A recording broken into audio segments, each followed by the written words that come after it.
Phone tapping వ్యవహారం తెలంగాణ రాష్ట్రాన్ని కుదిపేస్తోంది. గత తెలంగాణ ప్రభుత్వంలోని అధికారులు ప్రతిపక్షంలో ఉన్న కాంగ్రెస్ నేతలతో పాటు సినీ ప్రముఖుల ఫోన్లు ట్యాపింగ్ చేశారని ఆరోపణలు వినిపిస్తున్నాయి. సీఎం రేవంత్ రెడ్డితో పాటు ప్రముఖ కాంగ్రెస్ నాయకుల ఫోన్లు ట్యాపింగ్ చేసినట్టు తెలుస్తోంది. రియల్టర్లు, సినీ ప్రముఖుల ఫోన్ నెంబర్లు సైతం ట్యాపింగ్ చేసినట్టు ఆధారాలు బయటపడటంతో మొత్తం ఈ వ్యవహారంపై కాంగ్రెస్ ప్రభుత్వం విచారణకు ఆదేశించింది.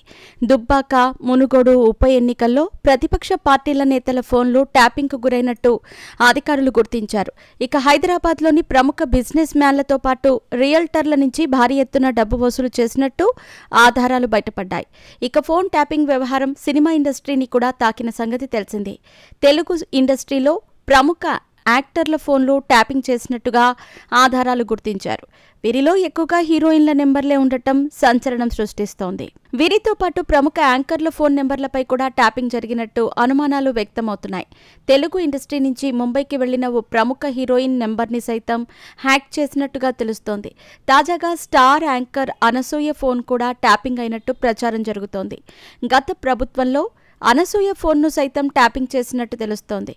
అయితే దీనిపై ఎలాంటి ధృవీకరణ లేకపోవడంతో ఇది కేవలం ప్రచారం మాత్రమే అని భావిస్తున్నారు. అయితే ఆమె అభిమానులు మాత్రం ఈ విషయాన్ని జీర్ణించుకోలేకపోతున్నారు. ఆమెకు సంబంధించిన అన్ని విషయాలను లాగారనే టాక్ నడుస్తోంది. ఈ వ్యవహారం ప్రస్తుతం సోషల్ మీడియాలో చర్చనీయాంశంగా మారాయి. ఈ లిస్టులో ఇంకా ఎంతమంది ఉన్నారని నెటిజన్లు తిట్టిపోస్తున్నారు. ఇక నటి పవిత్ర లోకేష్ ఫోన్ కూడా ట్యాప్ చేశారని తెలుస్తోంది. అసలు ఆమె ఫోన్ ఎందుకు ట్యాపింగ్ చేయాల్సి వచ్చిందో అర్థం కావటం లేదు. దీనిపై నెటిజన్లు రియాక్ట్ అవుతున్నారు.